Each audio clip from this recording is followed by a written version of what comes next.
We have learnt with our young person that shouting, she really struggles with shouting, and that comes from her background and the environment she grew up in an early age. And one of our strategies to cope with her is not to shout, even though you want to at times. You have to give yourself a very long, hard, deep breath and come back with, you sort of have to circumnavigate her all the way around and just use your questions very carefully. And if you can word the questions not like direct questions, so tell me how that happened rather than how did that happen, it's the way you word it that can actually bring her back round and calm her down. But if you shout at her, up the stairs, bang the door, wreck the bedroom, it doesn't work for our young person. So it's very much give yourself a good talking to, a few deep breaths, and very carefully word how you're going to speak to her. I change my tone of voice and make myself, so because you are angry in that moment, and if something awful's happened or they've hurt you or one of the siblings, and you have to take a few deep breaths or like clench your teeth a little bit, and then I put like a nursery teacher's voice on, and even if we're having a very difficult discussion, because I'm doing it in that voice and because of their sensory needs, it changes the whole dynamic. And I've learned not to ask in any situation what's wrong, because wrong is actually just a negative. The whole definition of the word wrong is negative, isn't it? It's negative. Yeah. So I never ever use that word in any situation. Always what's happened or what's happening or what's gone on here, and instead of asking what's wrong, and then that can lead to a very different conversation, and kind of playing the detective a little bit, where, because you have a sixth sense, you know what's troubling them or what's happened, and I will maybe, especially with my little girl, choose to luckily I'm always out of control with my laundry, so I've always got piles of ironing to put away at any point in any day. So I use the ironing putting away, so I'm not engaging it, but I'm in a room and I'm putting ironing away and I'm sorting drawers out. And I was just thinking, I wonder if it was a little bit tricky. Is it sometimes tricky in the lunch hall at school? It's really, really noisy and just kind of guessing at stuff, and then and you'll just get like little grunts, positive or negative grunt back, and because they're just. And my little girl is actually, because we're working so hard at this, she is amazing at giving me feedback, brutal feedback about, Mum, that voice, when you open your nostrils like that and say that word to me, it makes us all angry. And actually what she's describing is my nostrils do flare a little bit when I'm tense. But so she is picking up on all those little things. So I'm like, what's wrong? Nip me nose. So it's just, I think if it had to be one tip, it would be your tone of voice. Just calm it, lower it, slow it down a little bit. And that calms you as well. It can't help but inadvertently calm you in the different words. And when you were saying about using the different voices and the words you use, we had a brilliant therapeutic worker a long time ago, and she used to talk to everybody she used to wonder with everybody. I wonder what. So we sort of picked up that habit, so we wonder a lot when we remember to, because I will say that we do shout at times because we're human beings. We're human beings, so we do forget, or sometimes just our emotions are so high that we don't go into that mode. But when we do go into that mode, which is more often than not, the lowering of the voice, even quite like a very small voice, tends to, why aren't you shouting at us? And it's a sort of like a shock tactic. Diffuses them, doesn't it? Or just making like a wondery joke.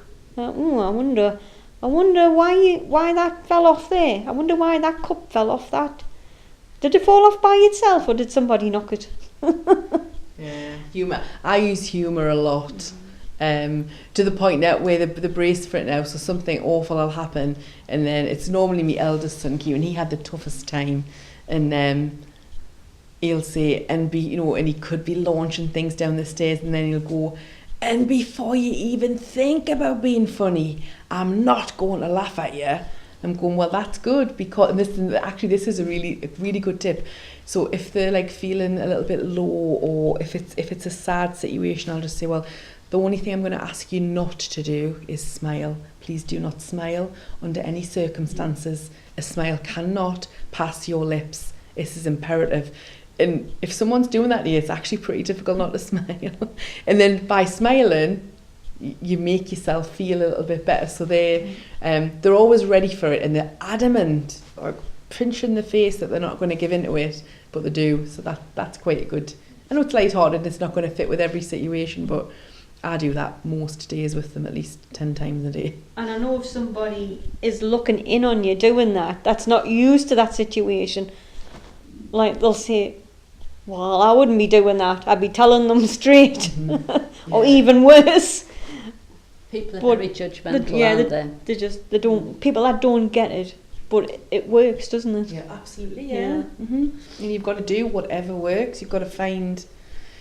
I often find that the easiest, probably the best bit of parenting advice I was given from what I would call a normal parent, from one of my sister-in-laws.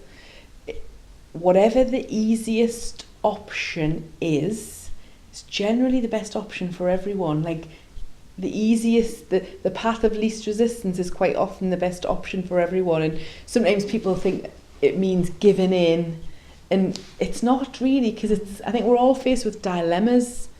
None of us are faced with problems with our children, because problems have solutions. There are no solutions to our situations. So the dilemmas are horrible things, because they don't have a solution. They have you can come up with an option that's better for the greater good, but something's always got to give.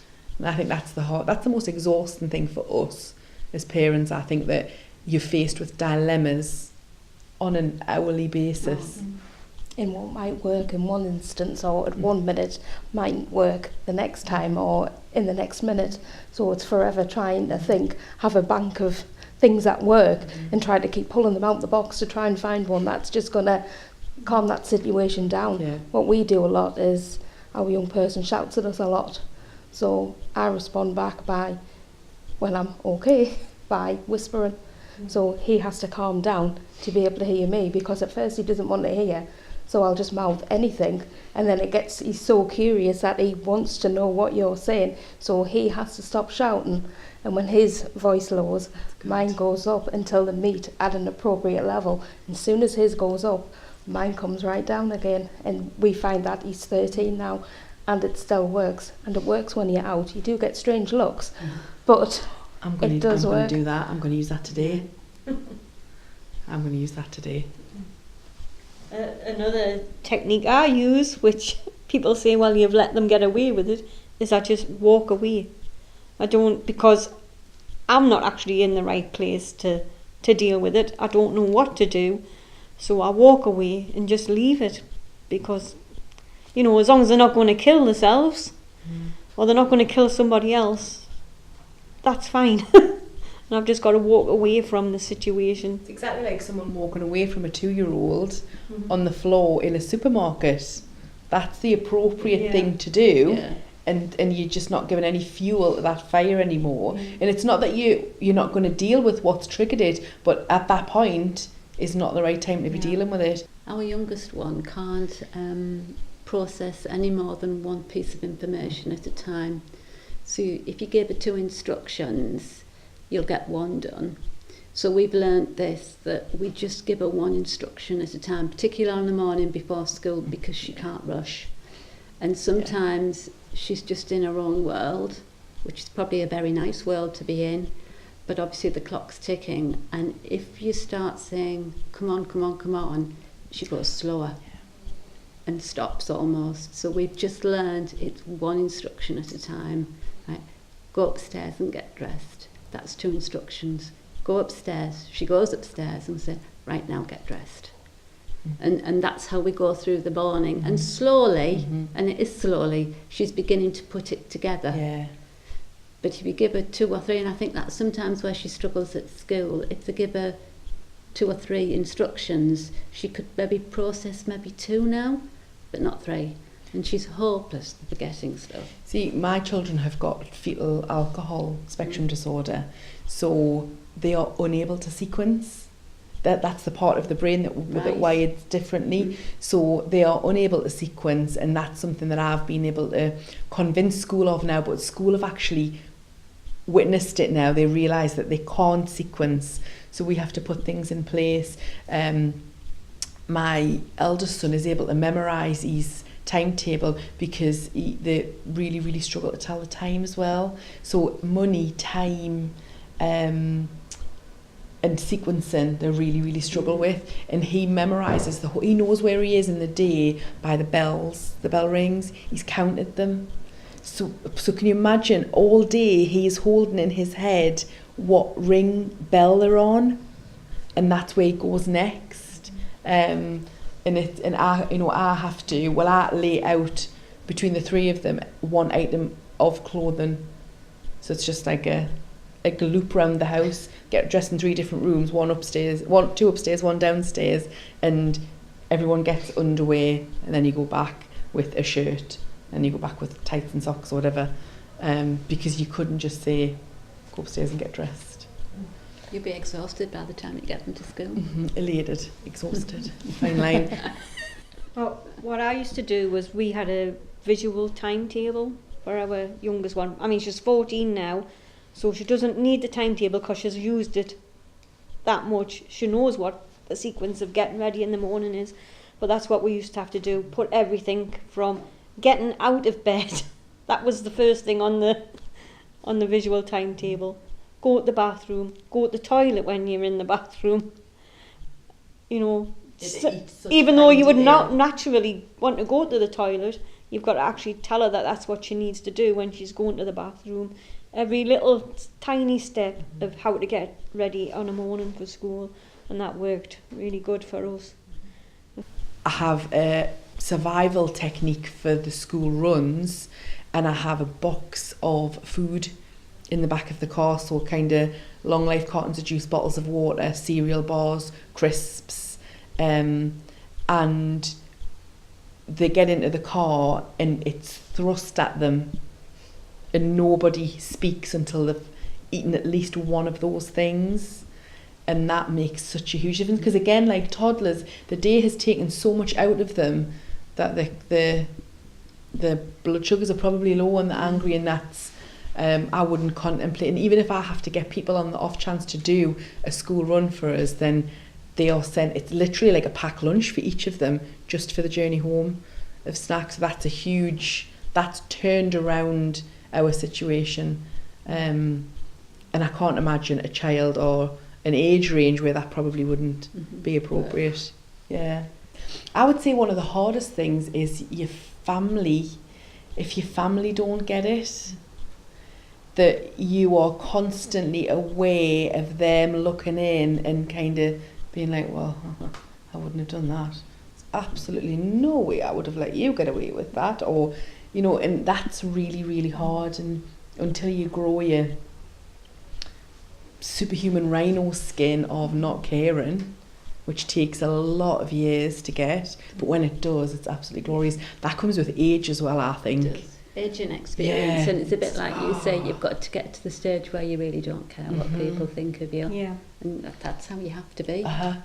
And when it happens, that is a wonderful feeling. It's enlightening. It's just It is, isn't it? It's such an exciting day. It happens on a day, Yeah. doesn't it? Yeah. It does. It's amazing. I'll never ever forget that day it happened. It's like you kind of want to test it out straight away, because you think, I don't give a shit what anybody thinks anymore. So like, have a go. But yeah, that is nice. It's a nice place to be. But life is terrifying beyond measure before you reach that point. Oh, totally. It's a very dark place. Yeah. Very dark. So I think that's maybe a tip for some younger parents, that it does get easier. You do categorically reach the day where you stop worrying about the opinions of other people and what other people think when it comes to parenting your child. But it is a long road before you get there.